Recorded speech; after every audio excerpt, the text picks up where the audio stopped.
কি বললেন? মা অসুস্থ, স্বাভাবিক। তার সন্তান হারিয়েছে এবং এইভাবে একটা 11 বছরের সন্তানকে যদি মানুষকে হারাতে হয় থেকে তো কোনো মায়ের মানে এটা স্বাভাবিক কিছু। আমি তো এটাতে দেখি উনি অত্যন্ত অসুস্থ, কিন্তু আমি বারবার আমরা বলেছি, মাননীয় মুখ্যমন্ত্রী উনিও জানেন, ওনার স্বামী জানেন, সম্পূর্ণভাবে আমাদের সরকার তার পাশে।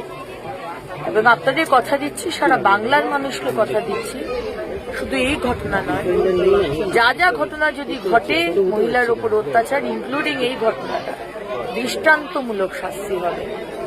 সে একজন আপনারা করুন, 5 জন করুন, এবং যারা যারা ইনভলভ, যদি মাননীয় মুখ্যমন্ত্রী যেটা বলেছেন, যদি দেখা যায় যে পুলিশ প্রশাসনে অ্যাকশন নেননি, এর আগেও বহুবার বৈঠকে মাননীয় মুখ্যমন্ত্রী খুব পরিষ্কার ভাষায় বলে দিয়েছেন যে তিনি কিন্তু বরদাস্ত করবেন না। তো তদন্তে যদি কারুর নাম উঠে আসে তারা কোঅপারেট করেনি, God help you, God help you, এটাই বলতে পারি।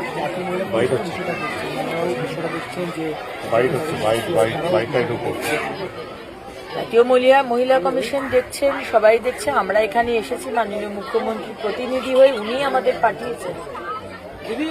কারণ আজকে একটা মহিলার উপর অত্যাচার হলে আমরা সবাই মা, আমরা সেই জন্য তার পাশে দাঁড়াতে। সেদিন যে চলে গেছে তাকে তো ফিরিয়ে আনতে পারবো না, কিন্তু অন্তত সমাজ দেখুক যে এই রকম যদি এর আগে কোনোদিন হয়নি, আগে মহিলার উপর অত্যাচার হয়েছে, বিচার হয়নি, এই সরকারে সেটা হবে।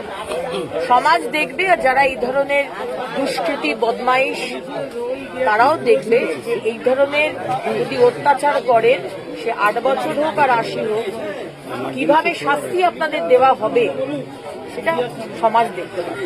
दीदी थोड़ा हिंदी में बोल दीजिए ना, क्या बात हुआ है।